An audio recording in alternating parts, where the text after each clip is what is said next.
নমস্কার বন্ধুরা, নতুন একটা ভিডিওতে আপনাদের প্রত্যেকে জানাই স্বাগতম। এই মুহূর্তে আবহাওয়ার গুরুত্বপূর্ণ খবর। গাঙ্গেয় পশ্চিমবঙ্গের ওপর থাকা পূর্ব পশ্চিম নিম্নচাপ অক্ষরেখায় একাধিক বদল আসলো। নিম্নচাপ অক্ষরেখাটি এই মুহূর্তে দক্ষিণ পূর্ব মধ্যপ্রদেশ থেকে তারপরে দক্ষিণ পূর্ব উত্তরপ্রদেশ হয়ে এটা বিহারের ওপর দিয়ে পশ্চিমবঙ্গের উত্তরের জেলাগুলো এবং সংলগ্ন সিকিম পর্যন্ত বিস্তৃত রয়েছে। আর এই নিম্নচাপ অক্ষরেখার পরিবর্তনের কারণে বাংলার আবহাওয়াতেও বেশ কিছু পরিবর্তন আসবে জানিয়ে দিল আলিপুর আবহাওয়া দপ্তর। টানা 4 দিন উত্তরবঙ্গে পাহাড় এবং ডুয়ার্স এবং সংলগ্ন অঞ্চলগুলোয় ভারী থেকে অতি ভারী বৃষ্টির সম্ভাবনা রয়েছে। সেই সঙ্গে দক্ষিণবঙ্গে বিক্ষিপ্ত ঝড় বৃষ্টির সম্ভাবনা রয়েছে 6 থেকে 8 জেলাতে। উত্তরবঙ্গে কিছু কিছু জেলায় কিন্তু অতি ভারী বৃষ্টির সম্ভাবনা রয়েছে। ইতিমধ্যে অরেঞ্জ অ্যালার্ট জারি করা হয়েছে একাধিক জেলার জন্য। তো বন্ধুরা, আজকের ভিডিওতে আমরা বিস্তারিত আলোচনা করব এই মুহূর্তে আলিপুর আবহাওয়া দপ্তর থেকে নতুন করে যে স্পেশাল বুলেটিন জারি করা হয়েছে সেখানে কি বলা হচ্ছে, কোথায় কি অ্যাক্টিভ ওয়েদার সিস্টেম রয়েছে, লেটেস্ট স্যাটেলাইট ইমেজ কি আপডেট দিচ্ছে, কোন কোন অঞ্চলে কেমন কি মেঘ রয়েছে, একই সঙ্গে আগামী সময়ে কোন কোন অঞ্চলে কেমন কি বৃষ্টিপাতের সম্ভাবনা। পশ্চিমবঙ্গের 23টা জেলার জন্য আলিপুর আবহাওয়া দপ্তর থেকে নতুন করে কি ওয়েদার ওয়ার্নিং দেওয়া হয়েছে। একই সঙ্গে গত 24 ঘন্টায় পশ্চিমবঙ্গে উত্তর থেকে দক্ষিণের জেলায় জেলায় কেমন কি বৃষ্টিপাত হয়েছে সমস্ত কিছু আপনাদের পরপর জানাবো এই ভিডিওটার মাধ্যমে। তো ভিডিওটা ভালো লাগে এবং ইনফরমেটিভ বলে মনে হলে অবশ্যই আপনারা ভিডিওটা একটি করে লাইক করে দেবেন। অবশ্যই ভিডিওটি প্রচুর শেয়ার করবেন। সেই সঙ্গে নতুন দর্শক হয়ে থাকলে লেটেস্ট ভিডিওর আপডেট সর্বপ্রথমে পাওয়ার জন্য চ্যানেলটিকে সাবস্ক্রাইব করে নিয়ে পাশে থাকা বেল আইকনে ক্লিক করে অল নোটিফিকেশন অপশানটিকে অন করে রাখবেন। লেটেস্ট আপডেট আপনারা সবার প্রথমে পেয়ে যাবেন। সেই সঙ্গে আমাদের ভিডিওটি আপনি এই মুহূর্তে কোন জেলা থেকে দেখছেন অবশ্যই আপনাদের জেলার নামটি কমেন্টে লিখে জানিয়ে দেবেন, তাহলে আপনাদের জেলার আবহাওয়া সংক্রান্ত গুরুত্বপূর্ণ আপডেট আপনারা সবার প্রথমে পেয়ে যাবেন। বন্ধুরা, শুরুতে আমরা দেখে নেব আজকে এই মুহূর্তে লেটেস্ট স্যাটেলাইট ইমেজ অর্থাৎ উপগ্রহ চিত্র কি আপডেট দিচ্ছে। আমরা দেখতে পাচ্ছি গোটা ভারতে কিন্তু আংশিক মেঘলা আকাশ রয়েছে বিভিন্ন অঞ্চলে, বিশেষ করে ভারী মেঘ রয়েছে দক্ষিণ ভারতে। এই মুহূর্তে দক্ষিণ পশ্চিম বঙ্গোপসাগর এবং সংলগ্ন পশ্চিম মধ্য বঙ্গোপসাগরে একটি নিম্নচাপ অঞ্চল রয়েছে। আর সেই নিম্নচাপের জেরে কিন্তু দক্ষিণ ভারতের বিভিন্ন রাজ্যে ঢুকছে প্রচুর পরিমাণে জলীয় বাষ্প। আর তাতেই দেখতে পাচ্ছেন কর্ণাটক, কেরালা, সেই সঙ্গে তামিলনাড়ু, মহারাষ্ট্র এই রাজ্যগুলোর মধ্যে, একই সঙ্গে অন্ধ্রপ্রদেশ, তেলেঙ্গানা এই রাজ্যগুলোর মধ্যে কিন্তু ভারী মেঘ রয়েছে বিক্ষিপ্তভাবে এবং সেই মেঘ থেকে কিন্তু ঝড় বৃষ্টি হচ্ছে বেশ কিছু অঞ্চলে।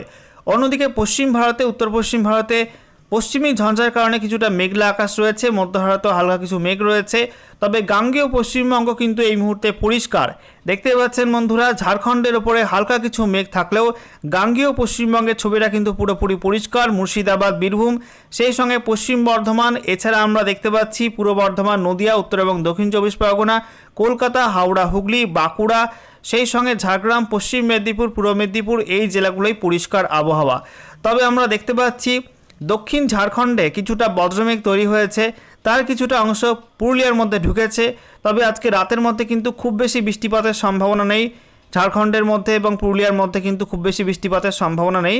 হালকা ছিটেফোঁটা বৃষ্টি কোথাও কোথাও হতে পারে এবং দক্ষিণ ঝাড়খণ্ডের মধ্যে কিছু কিছু অংশে কিন্তু বজ্রবিদ্যুৎ সহ বিক্ষিপ্ত বৃষ্টিপাতও হতে পারে।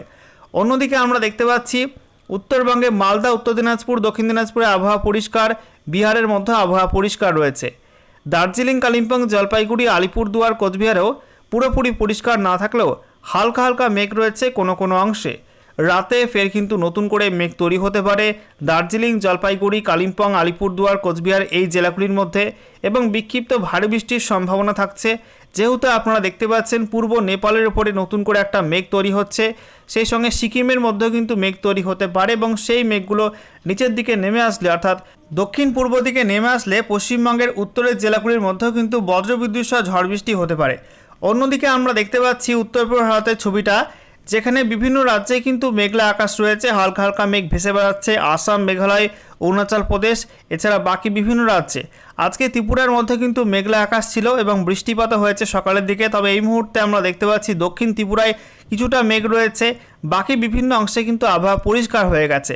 অন্যদিকে আমরা দেখতে পাচ্ছি বাংলাদেশের বিস্তীর্ণ অংশে আবহাওয়া পরিষ্কার, শুধুমাত্র আমরা দেখতে পাচ্ছি ঢাকার দক্ষিণ ভাগ, সেই সঙ্গে বরিশাল, এছাড়া আমরা দেখতে পাচ্ছি সেনবাগ, মতিরহাট, ফরিদগঞ্জ, মাদারীপুর এই অঞ্চলগুলোই, শিবচর এই অঞ্চলগুলোয় নতুন করে বজ্রমেঘ তৈরি হতে পারে রাতের মধ্যে এবং তার জেরে বরিশাল, কুমিল্লা এবং চট্টগ্রামের মধ্যে ঝড় বৃষ্টির সম্ভাবনা থাকছে। এবারে আমরা দেখে নেব আজকে আলিপুর আবহাওয়া দপ্তর থেকে যে স্পেশাল বুলেটিন নাম্বার 3 জারি করা হয়েছে সেখানে কি বলা হচ্ছে। তো সাবজেক্টে বলা হচ্ছে enhanced thunderstorm activity over the districts of north Bengal. উত্তরবঙ্গে বৃষ্টি কিন্তু বাড়তে চলেছে। আমরা দেখে নেব ডিটেলস আপডেটে কি বলা হয়েছে। বলা হচ্ছে এই মুহূর্তে পূর্ব পশ্চিম নিম্নচাপ অক্ষরেখাটি দক্ষিণ পূর্ব মধ্যপ্রদেশ থেকে পশ্চিমবঙ্গের উত্তরের জেলাগুলো এবং সংলগ্ন সিকিম পর্যন্ত বিস্তৃত রয়েছে। মধ্যপ্রদেশের পর দক্ষিণ পূর্ব উত্তরপ্রদেশ, তারপরে বিহার হয়ে এটা পশ্চিমবঙ্গের উত্তরের জেলাগুলো এবং সংলগ্ন সিকিম পর্যন্ত বিস্তৃত রয়েছে, সমুদ্রপৃষ্ঠ থেকে 0.9 কিলোমিটার পর্যন্ত উচ্চতায়। অন্যদিকে বলা হচ্ছে একটি আপার এয়ার সাইক্লোনিক সার্কুলেশন বা ঘূর্ণাবর্ত রয়েছে পূর্ব বাংলাদেশ এবং সংলগ্ন অঞ্চলে। এটা সমুদ্রপৃষ্ঠ থেকে 0.9 কিলোমিটার পর্যন্ত উচ্চতায় অবস্থান করছে। এছাড়া বলা হচ্ছে আরও একটি আপার এয়ার সাইক্লোনিক সার্কুলেশন বা ঘূর্ণাবর্ত রয়েছে পূর্ব উত্তরপ্রদেশ এবং সংলগ্ন অঞ্চলে। এটা সমুদ্রপৃষ্ঠ থেকে 1.5 কিলোমিটার পর্যন্ত উচ্চতায় অবস্থান করছে। এছাড়া বলা হচ্ছে দক্ষিণ পশ্চিম বঙ্গোপসাগর এবং সংলগ্ন পশ্চিম মধ্য বঙ্গোপসাগরে যে নিম্নচাপ অঞ্চল তৈরি হয়েছিল সেটা কিন্তু ওই অঞ্চলেই রয়েছে এবং এটা সুস্পষ্ট হয়েছে, শক্তি বাড়িয়ে well mark low pressure area বা সুস্পষ্ট নিম্নচাপ রূপে ওই একই অঞ্চলে অবস্থান করছে এবং এর সঙ্গে যুক্ত সাইক্লোনিক সার্কুলেশন বা ঘূর্ণাবর্ত এই মুহূর্তে সমুদ্রপৃষ্ঠ থেকে 5.8 কিলোমিটার পর্যন্ত উচ্চতায় অবস্থান করছে। বন্ধুরা, এবারে আমরা দেখে নেব পশ্চিমবঙ্গের 23টা জেলার জন্য আলিপুর আবহাওয়া দপ্তর থেকে নতুন করে যে ওয়েদার ওয়ার্নিং জারি করা হয়েছে সেখানে কি বলা হচ্ছে। তো বলা হচ্ছে আজকের বাকি সময়টা অর্থাৎ রাতের মধ্যে এবং তারপর আগামীকাল 15 মে 2026 সকাল 8:30 পর্যন্ত সময়ের মধ্যে উত্তরবঙ্গে জলপাইগুড়ি এবং উত্তর দিনাজপুর এই দুই জেলায় বিক্ষিপ্ত ভারী বৃষ্টির হলুদ সতর্কবার্তা দেওয়া হয়েছে। এছাড়া উত্তরবঙ্গের প্রত্যেক জেলাতেই বিক্ষিপ্ত হবে 40 থেকে 50 কিলোমিটার প্রতি ঘন্টা গতিবেগে দমকা ঝোড়ো হওয়ার সঙ্গে বজ্রবিদ্যুৎ সহ বিক্ষিপ্ত বৃষ্টিপাতে হলুদ সতর্কবার্তা দেওয়া হয়েছে। এছাড়া দক্ষিণবঙ্গের মধ্যে মুর্শিদাবাদ, বীরভূম এবং পশ্চিম বর্ধমান এই 3 জেলায় কিছু কিছু অংশে বিক্ষিপ্ত বজ্রমেঘ তৈরি হতে পারে এবং তা থেকে বজ্রবিদ্যুৎ সহ হালকা ঝড় বৃষ্টি হতে পারে। 30 থেকে 40 কিলোমিটার প্রতি ঘন্টা গতিবেগে দমকা ঝোড়ো হওয়ার সঙ্গে বজ্রবিদ্যুৎ সহ হালকা বৃষ্টিপাতের সম্ভাবনা থাকছে। এই জেলাগুলির জন্য হলুদ সতর্কবার্তা দেওয়া হয়েছে। অন্যদিকে দক্ষিণবঙ্গের বাকি কোনো জেলার জন্য কিন্তু কোনো ওয়ার্নিং দেওয়া হয়নি আবহাওয়া দপ্তর থেকে। আচ্ছা, এরপর দেখুন বন্ধুরা, বলা হচ্ছে 15 মে 2026 সকাল 8:30 থেকে 16 মে 2026 সকাল 8:30 পর্যন্ত সময়ের মধ্যে উত্তরবঙ্গে দার্জিলিং, জলপাইগুড়ি এবং আলিপুরদুয়ার এই 3 জেলায় বিক্ষিপ্ত ভারী বৃষ্টি হলুদ সতর্কবার্তা দেওয়া হয়েছে। এছাড়া উত্তরবঙ্গের প্রত্যেক জেলাতেই বিক্ষিপ্ত হবে 40 থেকে 50 কিলোমিটার প্রতি ঘন্টা গতিবেগে দমকা ঝোড়ো হওয়ার সঙ্গে বিক্ষিপ্ত বজ্রবিদ্যুৎ সহ বৃষ্টিপাতে হলুদ সতর্কবার্তা থাকছে। অন্যদিকে দক্ষিণবঙ্গে আমরা দেখতে পাচ্ছি মুর্শিদাবাদ, বীরভূম, সেই সঙ্গে পশ্চিম বর্ধমান, পুরুলিয়া, ঝাড়গ্রাম, পশ্চিম মেদিনীপুর এই জেলাগুলির মধ্যে কোথাও কোথাও বিক্ষিপ্ত হবে 30 থেকে 40 কিলোমিটার প্রতি ঘন্টা গতিবেগে দমকা ঝড়ের সঙ্গে বিক্ষিপ্ত বজ্রবিদ্যুৎ সহ বৃষ্টিপাতে হলুদ সতর্কবার্তা দেওয়া হয়েছে। অন্যদিকে বাকি জেলাগুলো অর্থাৎ বাঁকুড়া, পূর্ব বর্ধমান, নদিয়া, হুগলি, হাওড়া, কলকাতা, উত্তর এবং দক্ষিণ 24 পরগনা, পূর্ব মেদিনীপুর এই জেলাগুলির জন্য আপাতত কোনো ওয়ার্নিং দেওয়া হয়নি আবহাওয়া দপ্তর থেকে। এরপর 16 মে 2026 সকাল 8:30 থেকে 17 মে 2026 সকাল 8:30 পর্যন্ত সময়ের মধ্যে উত্তরবঙ্গে জলপাইগুড়ি এবং আলিপুরদুয়ার এই 2 জেলায় অতি ভারী বৃষ্টির অরেঞ্জ অ্যালার্ট দেওয়া হয়েছে। এছাড়া দার্জিলিং, কালিম্পং, সেই সঙ্গে কোচবিহার এই 3 জেলায় বিক্ষিপ্ত ভারী বৃষ্টি হলুদ সতর্কবার্তা দেওয়া হয়েছে। একই সঙ্গে উত্তরবঙ্গের প্রত্যেক জেলাতেই বিক্ষিপ্ত হবে 40 থেকে 50 কিলোমিটার প্রতি ঘন্টা গতিবেগে দমকা ঝড়ের সম্ভাবনা আছে। সেই সঙ্গে আমরা দেখতে পাচ্ছি দক্ষিণবঙ্গের মধ্যে পূর্ব বর্ধমান, পশ্চিম বর্ধমান, বাঁকুড়া, পুরুলিয়া, ঝাড়গ্রাম, পশ্চিম মেদিনীপুর এই জেলাগুলির মধ্যে কোথাও কোথাও বিক্ষিপ্ত হবে 30 থেকে 40 কিলোমিটার প্রতি ঘন্টা গতিবেগে দমকা ঝোড়ো হওয়ার সঙ্গে বিক্ষিপ্ত বজ্রবিদ্যুৎ সহ বৃষ্টিপাতে হলুদ সতর্কবার্তা দেওয়া হয়েছে। এছাড়া দক্ষিণবঙ্গের বাকি জেলাগুলোর জন্য কিন্তু বিশেষ কোনো ওয়ার্নিং এখনও পর্যন্ত দেওয়া হয়নি। এরপর 17 মে 2026 সকাল 8:30 থেকে 18 মে 2026 সকাল 8:30 পর্যন্ত সময়ের মধ্যে উত্তরবঙ্গে আলিপুরদুয়ার জেলায় অতি ভারী বৃষ্টির অরেঞ্জ অ্যালার্ট দেওয়া হয়েছে। এছাড়া দার্জিলিং, কালিম্পং, জলপাইগুড়ি এবং কোচবিহার এই জেলাগুলোয় বিক্ষিপ্ত ভারী বৃষ্টি হলুদ সতর্কবার্তা দেওয়া হয়েছে। এছাড়া উত্তরবঙ্গের প্রত্যেক জেলাতেই বিক্ষিপ্ত হবে 40 থেকে 50 কিলোমিটার প্রতি ঘন্টা গতিবেগে দমকা ঝড়ের সঙ্গে বিক্ষিপ্ত বজ্রবিদ্যুৎ সহ বৃষ্টিপাতে হলুদ সতর্কবার্তা থাকছে। অন্যদিকে দক্ষিণবঙ্গের মধ্যে আমরা দেখতে পাচ্ছি মুর্শিদাবাদ, নদিয়া, বীরভূম, সেই সঙ্গে উত্তর 24 পরগনা, পশ্চিম মেদিনীপুর, ঝাড়গ্রাম এই জেলাগুলির মধ্যে কোথাও কোথাও বিক্ষিপ্ত হবে 30 থেকে 40 কিলোমিটার প্রতি ঘন্টা গতিবেগে দমকা ঝোড়ো হওয়ার সঙ্গে বিক্ষিপ্ত বজ্রবিদ্যুৎ সহ বৃষ্টিপাতে হলুদ সতর্কবার্তা দেওয়া হয়েছে।